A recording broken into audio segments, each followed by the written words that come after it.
परिवार के साथ जुड़े हुए हैं, वो सबसे बड़ा फैक्टर है यहाँ पर, क्योंकि विकास के तौर पर स्मृति ईरानी कहती है कि आप अमेठी को आप बदलाव के रूप में देख सकते हैं। देखिए 2014 में जब पहली बार स्मृति ईरानी मैदान में आई थी, अब वो चुनाव वो हार गई थी, लिहाजा आप समझिए एंटी इनकम्बेंसी जो एक सीट पर थी वो 2014 में उतना काम करी, लेकिन 2019 में मैक्सिमम एंटी इनकम्बेंसी का फायदा उठाते हुए स्मृति ईरानी चुनाव जीतती हैं और सांसद बनती है। लेकिन उसके बावजूद भी सिर्फ 55,000 का अंतर था मात्र राहुल गांधी और स्मृति ईरानी की हार जीत का अंतर जो था।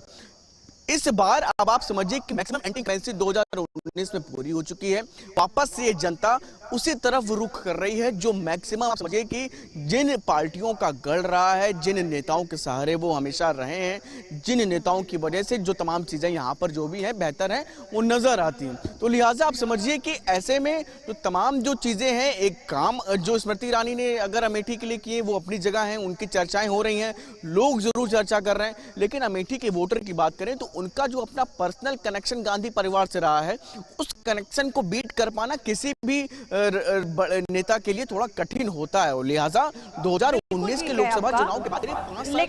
लेकिन दो मैसेज यहाँ पर निखिल मुझे लगता है जाते हुए नजर आ रहे हैं। शुभम, देखिए 1980 में इस सीट संजय गांधी की सियासी लॉन्चिंग होती है, 81 में राजीव गांधी यहां से लड़ते हैं, 1999 में यहां से सोनिया गांधी की लॉन्चिंग होती है। अमेठी सीट गांधी परिवार के लिए कितनी महत्वपूर्ण हो जाती है ये बताता है।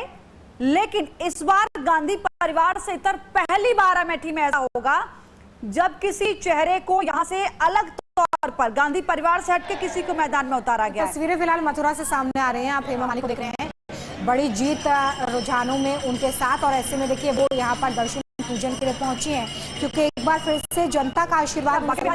की तस्वीरें थोड़ा स्पष्ट तस्वीरें सामने आए तो क्लियर हो पाएगा। चूंकि देखिए जो भीड़ और जो तस्वीर नजर आ रही है वो कुछ ऐसी ही गवाही देती है कि क्या बांके बिहारी मंदिर में पूजा अर्चना के लिए हेमा मालिनी पहुंची है, जो कि ग्राउंड जीरो पर हेमा मालिनी के लिए अगर आप देखें तो निश्चित तौर पर कोई बहुत ज्यादा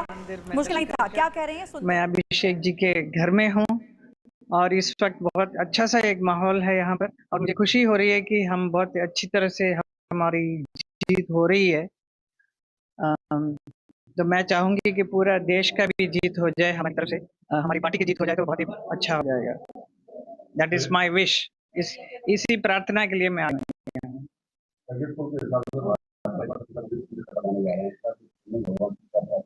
भगवान से प्रार्थना करेंगे कि मोदी जी आए, मोदी जी वापस प्रधानमंत्री बने और देश का जो उन्नति हो रही है, विकास हो रही है, वो आगे और बढ़े।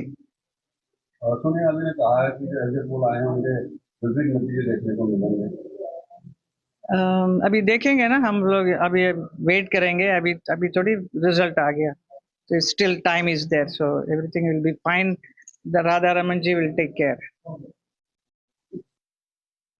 हेमा मालिनी को आप सुन रहे थे, उन्होंने कहा है कि निश्चित तौर पर हम जीत रहे हैं, आगे बढ़ रहे हैं। एक बार फिर से यही प्रार्थना है ईश्वर से कि प्रधानमंत्री नरेंद्र मोदी प्रधानमंत्री बने और देश को विकास की राह पर वो आगे बढ़ाएं। मथुरा से तीसरी बार चुनावी मैदान में हेमा मालिनी 2014-2019 में अच्छे मार्जिन से उन्होंने यहां से जीत हासिल की है। और सबसे बड़ा फैक्टर मथुरा में अगर आप जाते हैं तो ज्यादातर अगर आप ग्राउंड पर पूछेंगे कि आपको किसको वोट देना है तो लोगों को हेमा मालिनी के अलावा सेकंड पार्टी के प्रत्याशियों को लेकर थोड़ा सा कंफ्यूजन रहता है। तो निश्चित तौर पर ये भी है, वो सेलिब्रिटी रही हैं और मोदी के नाम पर अगर आप मथुरा में कहें तो निश्चित तौर पर लोगों का झुकाव नजर आता है। और कृष्ण जन्मभूमि मुद्दा भी एक बड़ा मुद्दा रहा है इस इलेक्शन में, चूंकि बड़े बड़े मंचों से अयोध्या काशी के बाद मथुरा का जिक्र किया गया, चाहे वो प्रधानमंत्री नरेंद्र मोदी हों और चाहे वो मुख्यमंत्री योगी आदित्यनाथ हों।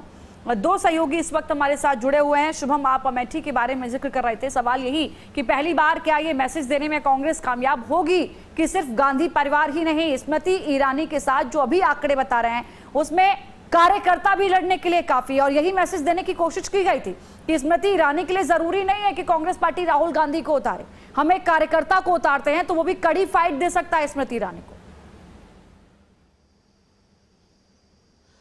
जी बिल्कुल, देखिए जब ये किशोरीलाल शर्मा के नाम का जब ऐलान हुआ था तो उस समय ही कांग्रेस पार्टी इस बात का दावा कर रही थी कि कांग्रेस पार्टी ने अपना मास्टर स्ट्रोक चला है और किशोरीलाल शर्मा को जब वहां से प्रत्याशी बनाया तो उनका साफ तौर पर कहना था कि किसी भी बड़े चेहरे की जरूरत नहीं है, गांधी परिवार से कोई बड़ा चेहरा जुड़ने की जरूरत नहीं है, कांग्रेस पार्टी का आम कार्यकर्ता अमेठी में स्मृति ईरानी को हरा सकता है। और अगर अभी की वर्तमान की स्थिति की बात करें तो लगभग 30,000 के आसपास का डिफरेंस अगर यही शाम तक बना रहता है तो निश्चित तौर पर यह बात कहीं ना कहीं सच होती हुई नजर भी आ रही है। अब बात यह है कि अगर किशोरीलाल शर्मा यहां से जीत जाते हैं तो क्या कुछ चीजें बदल सकती हैं। तो आप समझिए कि जो गढ़ कांग्रेस पार्टी का चला गया था वो वापसी होगी। दूसरी चीज ये कि कांग्रेस को सबसे बड़ा मोटिवेशन इस सीट से ये भी मिलेगा कि गांधी परिवार से कोई बड़ा चेहरा किशोरीलाल शर्मा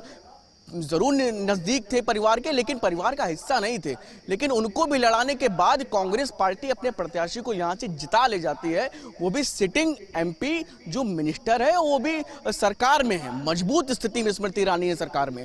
तब अगर एक आम कार्यकर्ता कांग्रेस पार्टी का जीत जाता है तो निश्चित तौर पर एक बड़ा मोटिवेशन या यूं कहें कि बहुत बड़ा ये कांग्रेस पार्टी के लिए